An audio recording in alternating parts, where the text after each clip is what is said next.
क्या आप जानते हैं कि आपके शरीर के अंदर ऐसी 7 शक्तियां छिपी हुई हैं, जिन्हें अगर आप जागृत कर लें, तो आप उन 99% लोगों से आगे निकल जाएंगे, जो पूरी जिंदगी इन शक्तियों को ढूंढते रह जाते हैं। मतलब, यह आंकड़ा कम नहीं है। आज की भारत की जनसंख्या के हिसाब से 1% का मतलब होता है लगभग 1,47,00,000 लोग।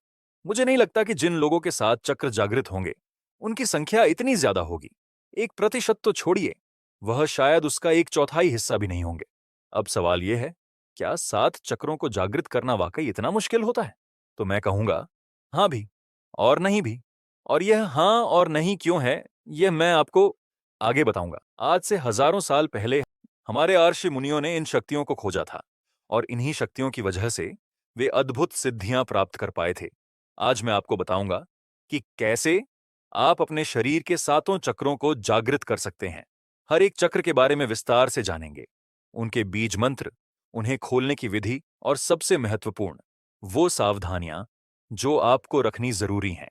तो अगर आप अपने भीतर छिपी असीम शक्तियों को जानना चाहते हैं, तो इस वीडियो को बिना स्किप किए अंत तक देखिए, क्योंकि आज का यह ज्ञान आपकी जिंदगी बदल सकता है। दोस्तों, ये वीडियो थोड़ा सा लंबा जरूर होगा, लेकिन नॉलेज से भरपूर होगा। तो चलिए शुरू करते हैं। सबसे पहले समझते हैं कि चक्र होते क्या हैं। संस्कृत में चक्र का अर्थ होता है पहिया या गोलाकार। हमारे शरीर में ऊर्जा लगातार घूम रही है, चक्कर काट रही है, बिल्कुल किसी गैलेक्सी की तरह। इसीलिए इन्हें चक्र कहा गया है। वैसे तो हमारे शरीर में हजारों एनर्जी सेंटर्स हैं, लेकिन उनमें से 114 चक्रों को मुख्य माना गया है। और इन 114 में से भी 7 चक्र सबसे महत्वपूर्ण हैं। ये 7 चक्र हमारी रीढ़ की हड्डी के आधार से लेकर हमारे सिर के ऊपरी हिस्से तक एक सीधी रेखा में स्थित है। विज्ञान ने भी इन चक्रों की सूक्ष्म उपस्थिति को स्वीकार किया है। आधुनिक रिसर्च में पाया गया है कि जहां ये चक्र स्थित हैं, वहां नर्व सेंटर्स और हार्मोनल ग्लैंड्स भी मौजूद हैं। भारतीय पारंपरिक औषधि विज्ञान के अनुसार ये चक्र हमारे शरीर में सुप्त अवस्था में रहते हैं। ये एनर्जी के केंद्र हैं, जिन्हें अंग्रेजी में एनर्जी सिस्टम भी कहा जाता है। अब सवाल ये है कि इन चक्रों को जागृत करना क्यों जरूरी है। देखिए दोस्तों, 99.9% लोग अपनी पूरी जिंदगी सिर्फ पहले चक्र में ही जीते हैं और मर जाते हैं। उनकी ऊर्जा कभी ऊपर नहीं उठ पाती। लेकिन अगर आप सिर्फ एक चक्र भी जागृत कर लेते हैं, तो आप उन 65% लोगों से आगे होंगे जो नॉर्मल लाइफ जी रहे हैं। अगर आप 3 चक्र जागृत कर लेते हैं, तो आप उन 95% लोगों से आगे होंगे जो आध्यात्मिक जीवन की सीढ़ियां चढ़ने का प्रयास कर रहे हैं। और अगर आपने 5 चक्र जागृत कर लिए, तो आप उन 99% लोगों से आगे होंगे जो पूरा जीवन इन चक्रों को जागृत करने में बिता देते हैं। अब बात करते हैं 7 चक्रों की विस्तार से। पहला चक्र है मूलाधार चक्र, जिसे रूट चक्र भी कहते हैं। यह चक्र गुदा और लिंग के बीच में स्थित होता है, यानी रीढ़ की हड्डी के सबसे निचले हिस्से में। इसमें 4 पंखुड़ियां होती हैं और इसका रंग गहरा लाल है। इस चक्र का बीज मंत्र है लम। 99.9% लोगों की चेतना इसी चक्र पर अटकी रहती है। जिनके जीवन में भोग, संभोग और निद्रा की प्रधानता है, उनकी ऊर्जा इसी चक्र के आसपास एकत्रित रहती है। यह चक्र हमारी सर्वाइवल इंस्टिंक्ट, सुरक्षा, स्थिरता और भौतिक आवश्यकताओं से जुड़ा है, जैसे खाना, पानी, नींद और बेसिक जरूरतें। हमारी बॉडी में यह सबसे नीचे होता है, इसलिए इसे ग्राउंडिंग चक्र भी कहते हैं। जैसे जब किसी बच्चे का जन्म होता है, तो उसकी सबसे बड़ी जरूरत होती है जिंदा रहना, यानी खाना पीना और सुरक्षा। इसीलिए जब भी बच्चों को भूख प्यास लगती है, तो वह असुरक्षित महसूस करते हैं और रोकर अपना रिएक्शन देते हैं। चलिए, अब मूलाधार चक्र को कैसे जागृत करें, समझते हैं। सबसे पहले अपनी रीढ़ की हड्डी बिल्कुल सीधी रखें, आंखें बंद करें और मूलाधार चक्र के स्थान पर ध्यान केंद्रित करें। वहां एक लाल रंग की घूमती हुई ऊर्जा की कल्पना करें। रोजाना लम मंत्र का उच्चारण करें, कम से कम 15 से 20 मिनट तक। इसके साथ ही यम और नियम का पालन करते हुए साक्षी भाव में रहना बहुत जरूरी है। कुछ योगासन भी बहुत मददगार होते हैं, जैसे ताड़ासन यानी माउंटेन पोज, वीरभद्रासन जिसे वॉरियर पोज कहते हैं, वृक्षासन यानी ट्री पोज और मलासन यानी गार्लैंड पोज। ये सभी आसन लोअर बॉडी पर फोकस करते हैं, जो मूलाधार चक्र को एक्टिवेट करने में सहायक होते हैं। प्राणायाम की बात करें, तो कपालभाति और भस्त्रिका प्राणायाम करने से मूलाधार चक्र को जागृत करने में काफी मदद मिलती है। नंगे पैर जमीन पर चलना और डीप ब्रीदिंग एक्सरसाइजेस भी बहुत प्रभावी हैं। जब यह चक्र जागृत होता है तो आपके भीतर वीरता और निर्भीकता जागृत होती है। आनंद का भाव आने लगता है। आपकी शारीरिक इच्छाएं नियंत्रित होने लगती हैं और ब्रह्मचर्य का पालन आसान हो जाता है। आध्यात्म में स्थिरता आती है और आत्मविश्वास बढ़ता है। आप सुरक्षित और कॉन्फिडेंट महसूस करते हैं। एक महत्वपूर्ण बात, मूलाधार चक्र का जागरण धीरे धीरे होता है। इसमें धैर्य और निरंतर अभ्यास की आवश्यकता होती है। जल्दबाजी बिल्कुल ना करें। दूसरा चक्र है स्वादिष्ठान चक्र, जिसे सैक्रल चक्रा भी कहते हैं। यह नाभि के नीचे लिंग मूल से 4 अंगुल ऊपर स्थित है। इसमें 6 पंखुड़ियां हैं और इसका रंग नारंगी यानी ऑरेंज है। इस चक्र का बीज मंत्र है वम। स्वादिष्ठान का मतलब होता है स्व यानी स्वयं का, और अधिष्ठान यानी स्थान। यह चक्र आत्मा के व्यक्तिगत निवास स्थान को दर्शाता है। यह चक्र हमारी क्रिएटिविटी, इमोशंस, प्लेजर और रिलेशनशिप्स से जुड़ा है। इसका नेचर या बिहेवियर सेक्सुअल होता है। अगर आपकी ऊर्जा इस चक्र पर एकत्रित है तो आपके जीवन में मनोरंजन, घूमना फिरना, मूवीज देखना और मौज मस्ती की प्रधानता रहेगी। ऐसे लोग जीवन को एंजॉय तो करते हैं लेकिन आध्यात्मिक उन्नति नहीं कर पाते। इसी समय लव एंड अफेक्शन वाली फीलिंग्स होती हैं। एक बच्चा अपने माँ बाप से अलग अपने आसपास के लोगों से मिलने, उन्हें छूने और महसूस करने पर ज्यादा ध्यान देता है। एक बात मैं आपको यहां बता दूं, आध्यात्मिक जीवन में ऊपर उठने के लिए जब भी आप ध्यान, प्राणायाम या कोई भी आसन करें तो अपनी रीढ़ की हड्डी हमेशा सीधी रखें। आंखें बंद करें और नाभि के ठीक 2 इंच नीचे ध्यान केंद्रित करें। वहां एक चमकता हुआ नारंगी रंग का प्रकाश देखने का प्रयास करें। मंत्र का उच्चारण करें। योगासन में बद्ध कोणासन, जिसे बटरफ्लाई पोज कहते हैं, उत्तानासन यानी फॉरवर्ड बेंड और पश्चिमोत्तानासन यानी सीटेड फॉरवर्ड बेंड बहुत लाभकारी हैं। भुजंगासन, पिजन पोज और चाइल्ड पोज भी इस चक्र को एक्टिवेट करने में मदद करते हैं। प्राणायाम में अनुलोम विलोम और भ्रामरी प्राणायाम का अभ्यास करें। इस चक्र के जागृत होने पर क्रूरता, गर्व, आलस्य, प्रमाद जैसे दुर्गुणों का नाश होता है। क्रिएटिविटी में बहुत वृद्धि होती है। इमोशनल बैलेंस आता है। आप खुद को बेहतर तरीके से एक्सप्रेस कर पाते हैं। रिलेशनशिप्स में सुधार होता है। सेल्फ रिस्पेक्ट और फ्रीडम की भावना जागृत होती है। अगर आपको फिल्में देखने या ज्यादा मनोरंजन की आदत है तो इस चक्र को जागृत करना थोड़ा मुश्किल हो सकता है, क्योंकि नाटक और फिल्में वास्तविक नहीं होती। लेकिन उनसे जुड़कर आपकी चेतना बेहोशी की हालत में चली जाती है। एक सच्चा साधक इस संसार को ही माया और नाटक मानकर चलता है। तो अगर आप गंभीर हैं तो एक्सेस एंटरटेनमेंट से दूरी बनानी होगी। तीसरा चक्र है मणिपुर चक्र, जिसे सोलर प्लेक्सस या नेवल चक्र भी कहते हैं। यह नाभि के पीछे स्थित होता है। इसमें 10 पंखुड़ियां हैं और इसका रंग पीला है। इस चक्र का बीज मंत्र है रन। मणिपुर का अर्थ है रत्नों का शहर या मणियों की आभा। यह चक्र आपके भीतर छिपी हुई शक्तियों और संभावनाओं का प्रतिनिधित्व करता है। इसका तत्व अग्नि है, जो प्रकाश, गर्मी और परिवर्तन का प्रतीक है। क्योंकि यह हमारी बॉडी का एनर्जी सेंटर होता है, इसीलिए इसे पावर चक्रा भी कहते हैं। जिस व्यक्ति की ऊर्जा यहाँ एकत्रित है उसे काम करने की धुन सवार रहती है। ऐसे लोगों को कर्मयोगी कहते हैं। इस समय हमारे अंदर क्यूरियोसिटी अपने पीक पर होती है। हम सब कुछ जानना चाहते हैं कि हमारे इर्द गिर्द चीजें कैसे काम करती हैं। नाभिक क्षेत्र पर ध्यान केंद्रित करें। वहां गर्मी या ऊर्जा का अनुभव करने का प्रयास करें। एक चमकता हुआ पीला प्रकाश देखने की कल्पना करें। ध्यान के दौरान रम मंत्र का जाप करें। योगासन में उत्थित त्रिकोणासन, जिसे एक्सटेंडेड ट्रायंगल पोज कहते हैं, धनुरासन यानी बो पोज, नौकासन यानी बोट पोज बहुत प्रभावी हैं। प्लैंक और वॉरियर पोज भी करें। प्राणायाम में उज्जाई प्राणायाम, कपालभाति और डीप ब्रीदिंग एक्सरसाइजेस करें। इससे आपके तृष्णा, ईर्ष्या, चुगली, लज्जा, भय, घृणा, मोह जैसे दुर्गुण दूर हो जाते हैं। आत्मशक्ति प्राप्त होती है। आपकी विल पावर यानी इच्छा शक्ति बहुत मजबूत हो जाती है। लीडरशिप क्वालिटीज डेवलप होती हैं। कॉन्फिडेंस में बहुत वृद्धि होती है।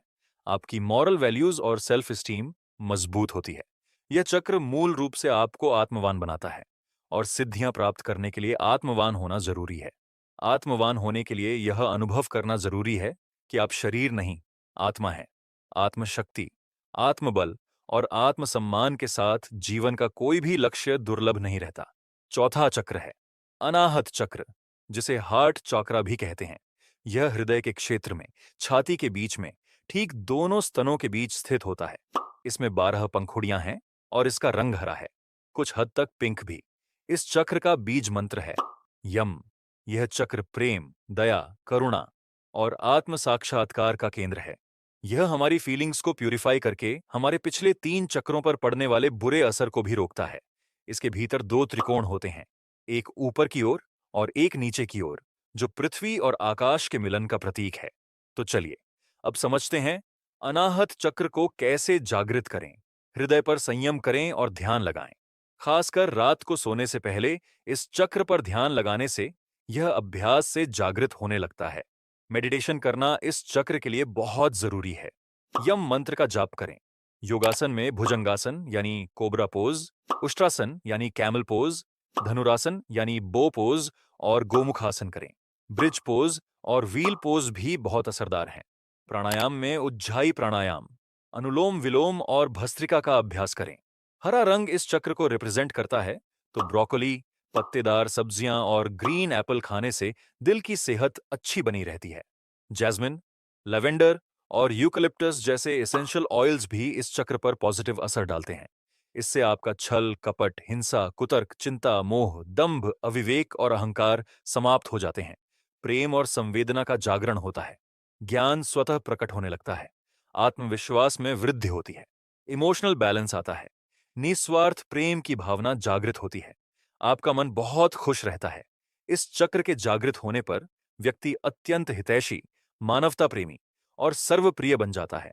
वह बिना किसी स्वार्थ के दूसरों की भलाई करता है। सिंपैथी और एम्पैथी डेवलप होती है। पॉजिटिव थिंकिंग बहुत जरूरी है इस चक्र के लिए। जैसे, मेरा दिल बहुत बड़ा है, मैं अपनी गलतियों पर खुद को माफ कर देता हूं, मुझे सब प्यार करते हैं और मैं भी सबसे प्यार करता हूं। इस तरह की पॉजिटिव सेल्फ टॉक से आपके हार्ट चाक्रा को फायदा होता है। हार्ट चाक्रा हमारे फिजिकल और स्पिरिचुअल बॉडी के बीच का ब्रिज है। यहां तक आते आते आप मटीरियलिज्म से स्पिरिचुअलिज्म की ओर बढ़ने लगते हैं। अब आप धीरे धीरे अपनी अपर बॉडी और माइंड की ओर बढ़ रहे हैं। 5वां चक्र है विशुद्ध चक्र, जिसे थ्रोट चाक्रा या कांथा चाक्रा भी कहते हैं। यह गर्दन के आधार पर स्थित होता है। इसमें 16 पंखुड़ियां हैं और इसका रंग नीला होता है। इस चक्र का बीज मंत्र है हाँ।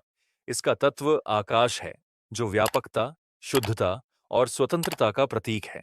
नीला रंग प्यूरिटी, एक्सप्रेशन और विजडम का परिचायक होता है। यह चक्र हमारी वाणी, कम्युनिकेशन और सेल्फ एक्सप्रेशन से जुड़ा है। इसका डायरेक्ट इम्पैक्ट हमारे गले, थायराइड ग्लैंड और जॉ पर दिखाई देता है। हमारा वर्बल कम्युनिकेशन, बिहेवियर और साइकोलॉजिकल कैरेक्टर इससे एसोसिएटेड होता है। गले के क्षेत्र में आकाश तत्व पर ध्यान केंद्रित करें। नीले प्रकाश की कल्पना करें, जो गले के केंद्र में स्थित है और पूरे शरीर में शांति और संतुलन फैला रहा है। हम मंत्र का निरंतर जाप करें। मंत्रा चांटिंग से बहुत फायदा होता है। योगासन में सर्वांगासन यानी शोल्डर स्टैंड, मत्स्यासन यानी फिश पोज और अर्धमत्स्येंद्रासन करें। पद्मासन, स्वस्तिकासन, सुखासन या वज्रासन में बैठकर ध्यान करें।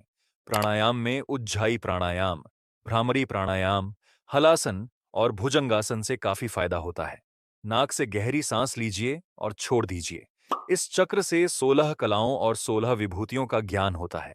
वाणी में शक्ति और मधुरता आती है। भूख प्यास पर नियंत्रण मिलता है। मौसम के प्रभाव को रोकने की क्षमता आती है। सच बोलने की शक्ति मिलती है। क्लियर कम्युनिकेशन होता है। क्रिएटिव एक्सप्रेशन में वृद्धि होती है। अगर कोई सच बोल रहा है, कम बोलता है और ज्यादा सुनता है या किसी क्रिएटिव फील्ड में है, तो समझ जाइए कि उसका विशुद्ध चक्र एक्टिव है। जब यह चक्र पूरी तरह जागृत हो जाता है, तो व्यक्ति के चेहरे पर तेज और शांति झलकती है। उसकी वाणी में एक अलग ही प्रभाव आ जाता है। इस चक्र में इम्बैलेंस से हम अपनी बातों पर कंट्रोल नहीं रख पाते, खुद को सही से एक्सप्रेस नहीं कर पाते, लोगों से बात करते समय घबराते हैं, अपनी बात रखने में हिचकिचाते हैं और पब्लिक स्पीकिंग करते हुए काफी डरते हैं। कई लोग दूसरों के सीक्रेट्स को छुपा कर नहीं रख पाते या झूठ भी बोलने लगते हैं। यहाँ छठा चक्र है आज्ञा चक्र, जिसे थर्ड आई चक्र या ब्राउ चक्र भी कहते हैं। यह दोनों आईब्रोज के बीच में माथे के बीच स्थित होता है। जहां हम तिलक लगाते हैं, बिल्कुल वही होता है। इसमें 2 पंखुड़ियां हैं और इसका रंग गहरा नीला या बैंगनी है। इस चक्र का बीज मंत्र है ओम। यह चक्र हमारी अंतर्दृष्टि, इंट्यूइशन, विजडम और स्पिरिचुअल इंसाइट का केंद्र है। यह हमारे न्यूरोलॉजिकल सिस्टम, दिमाग, आंखें, कान और नाक से जुड़ा होता है। जिस व्यक्ति की ऊर्जा यहाँ सक्रिय है, वह संवेदनशील और तेज दिमाग का बन जाता है, लेकिन वह सब कुछ जानने के बावजूद मौन रहता है। इसे बौद्धिक सिद्धि कहते हैं। यह चक्र हमारी माइंड पावर को अनलॉक करता है। मेडिटेशन करने पर हमारा यह चाकरा जागृत होता रहता है, जिससे हमारा फोकस और कंसंट्रेशन बढ़ता रहता है। भ्रिकुटी के मध्य ध्यान लगाएं। साक्षी भाव में रहें। अपनी दृष्टि को आईब्रोज के बीच केंद्रित करें। यह त्राटक ध्यान कहलाता है। मेडिटेशन करते समय या ध्यान लगाते समय आपको दोनों आईब्रोज के बीच में एक सेंटर पॉइंट फील होता है। इससे आज्ञा चक्र जागृत होता है। ओम मंत्र का गहन उच्चारण करें। इसे ध्यान के दौरान लगातार दोहराएं। योगासन में बालासन यानी चाइल्ड पोज, शीर्षासन यानी हेड स्टैंड और पश्चिमोत्तानासन करें। प्राणायाम में नाड़ी शोधन प्राणायाम बहुत जरूरी है, क्योंकि यह नाड़ियों को शुद्ध करता है, जिससे आज्ञा चक्र की ऊर्जा का प्रवाह होता है। इसके साथ भ्रामरी प्राणायाम और अनुलोम विलोम भी करें। सनराइज या सनसेट के समय सूरज को देखना भी बहुत फायदेमंद है। यहाँ अपार शक्तियां और सिद्धियां निवास करती हैं। वाक सिद्धि प्राप्त होती है, यानी जो आप बोलेंगे वह सत्य होगा। दूरदर्शिता मिलती है, यानी फ्यूचर की झलक दिखने लगती है। टेलीपैथी की शक्ति आती है। क्लेयरवॉयंस यानी दूर की चीजें देखने की शक्ति मिलती है। माइंड रीडिंग की क्षमता डेवलप होती है। सर्वोच्च ज्ञान प्राप्त होता है। गहरी इंट्यूशन जागृत होती है। मेंटल क्लैरिटी आती है। अगर आप लगातार आज्ञा चक्र पर काम करते रहे, तो इससे आपकी विल पावर बढ़ती है। माइंड और बॉडी का तालमेल बना रहता है। लाइफ को डायरेक्शन मिलती है और कॉस्मिक या यूनिवर्सल एनर्जी से हमारा जुड़ाव गहराता जाता है। जब हम अपने माइंड और सबकॉन्शियस माइंड यानी अवचेतन मन पर फोकस करने लगते हैं, तो दुनिया भर के डिस्ट्रैक्शंस और इल्यूजन्स से हमारा मोह भंग होने लगता है। हम ईश्वर से अपना जुड़ाव महसूस करने लगते हैं और जिंदगी का असली मकसद ढूंढ पाते हैं। इस चक्र पर काम करते समय याद रखें कि ये शक्तियां आपकी नहीं हैं। यह आपके तप का प्रभाव है। इनका दुरुपयोग करने पर आप तुरंत इन्हें खो देंगे। जब कभी आपको गुस्सा आए या आप अपने इमोशंस पर काबू पाना चाहें, तो आज्ञा चक्र पर ध्यान केंद्रित करके जरूर देखिएगा। थोड़ी ही देर में आप अच्छा महसूस करने लगेंगे और आपका गुस्सा भी शांत हो जाएगा। आज्ञा चक्र में इम्बैलेंस आने से क्लैरिटी की कमी, जिंदगी में गोल का ना होना, कमजोर इच्छा शक्ति, आध्यात्मिक चीजों को नकारना जैसी सिचुएशंस का सामना करना पड़ता है। फिजिकल प्रॉब्लम्स के तौर पर धुंधली नजर, साइनस, डिप्रेशन, माइग्रेन और इंसोम्निया जैसी प्रॉब्लम्स भी आती हैं। सातवां और अंतिम चक्र है सहस्रार चक्र, जिसे क्राउन चक्र भी कहते हैं। यह मस्तिष्क के मध्य भाग में, सिर के ऊपरी हिस्से में, ठीक बीच में ऊपर की ओर स्थित होता है। इसमें 1000 पंखुड़ियां हैं, इसीलिए इसे सहस्रार कहते हैं। इसका रंग बैंगनी या सफेद है। इस चक्र का बीज मंत्र भी ओम है। यह शुद्ध चेतना का चक्र है। यह मोक्ष का द्वार है। इसे आमतौर पर शुद्ध चेतना का चक्र माना जाता है। अगर कोई व्यक्ति यम नियम, आसन, प्राणायाम का पालन करते हुए यहां तक पहुंच गया, तो वह आनंदमय शरीर में स्थित हो गया है। ऐसे व्यक्ति को संसार, संन्यास और सिद्धियों से कोई मतलब नहीं रहता। यह अवेयरनेस यानी जागरूकता का सबसे ऊंचा स्तर माना जाता है, जो यूनिवर्सल कॉन्शियसनेस को दर्शाता है। यह समझना बहुत जरूरी है कि मूलाधार से होते हुए ही सहस्रार तक पहुंचा जा सकता है। सीधे सहस्रार पर काम करना संभव नहीं है। लगातार गहन ध्यान करते रहने से यह चक्र जागृत हो जाता है और व्यक्ति परमहंस के पद को प्राप्त कर लेता है। ओम का जाप करें। इस मंत्र का जप करते समय ध्यान केंद्रित करके गहरे श्वास प्रश्वास के साथ इसका उच्चारण करें। योगासन में शीर्षासन यानी हेड स्टैंड, पद्मासन यानी लोटस पोज और शवासन यानी कॉर्प्स पोज करें। मेडिटेशन के लिए ये आसन बहुत सहायक होते हैं। प्राणायाम में भ्रामरी प्राणायाम, नाड़ी शोधन प्राणायाम और उज्जाई प्राणायाम करें। इस चक्र से सर्वोच्च ज्ञान यानी अल्टीमेट नॉलेज प्राप्त होता है। आत्म साक्षात्कार यानी सेल्फ रियलाइजेशन होता है। ब्रह्मांडीय ऊर्जा से संबंध बनता है, जिसे कनेक्शन विद कॉस्मिक एनर्जी कहते हैं। भौतिक और आध्यात्मिक उत्थान होता है। परम शांति, आनंद और परम सुख की अनुभूति होती है। एनलाइटनमेंट और समाधि की अवस्था प्राप्त होती है। अंततः मोक्ष की प्राप्ति होती है। जब यह चक्र पूर्णतः जागृत हो जाता है, तो व्यक्ति को महसूस होने लगता है कि वह दुनिया की हर चीज से जुड़ा हुआ है और दुनिया की हर चीज उससे जुड़ गई है। इस अवस्था में व्यक्ति प्रकृति और जीवों में परमात्मा की झलक देखने लगता है। मोह, माया, ईर्ष्या, लोभ और क्रोध जैसी प्रवृत्तियों को त्याग देता है और ईश्वर की आराधना के साथ साथ विश्व कल्याण के मार्ग पर चलने लगता है। बुद्धिज्म के अकॉर्डिंग भगवान बुद्ध ने सहस्रार चक्र वाली अवस्था हासिल की थी। फिजिकली यह हमारे अपर ब्रेन और नर्वस सिस्टम से जुड़ा होता है। शरीर संरचना में इस स्थान पर अनेक महत्वपूर्ण इलेक्ट्रिकल और बायो इलेक्ट्रिकल एनर्जी का संग्रह है। यही मोक्ष का द्वार है। तो दोस्तों, यह थी हमारी सप्त चक्रों की पूरी जानकारी। आज हमने सीखा कि हमारे शरीर में 7 मुख्य एनर्जी सेंटर्स हैं। हर एक चक्र का अपना महत्व है, अपना बीज मंत्र है और अपने लाभ हैं। यह मानव शरीर अनंत रहस्यों से भरा हुआ है, जिसका हमारे वेदों में वर्णन मिलता है। आप इस दुनिया की हर चीज को हासिल कर सकते हैं। आपके इसी शरीर में इतनी शक्तियां हैं जितनी देवी देवताओं में हैं, मगर उन्हें जागृत करना पड़ेगा। वह सारी शक्ति अब भी सुसुप्त अवस्था में आपके शरीर में है। तो उन्हीं शक्तियों को जागृत करने का ज्ञान मैंने आज आपको दिया है।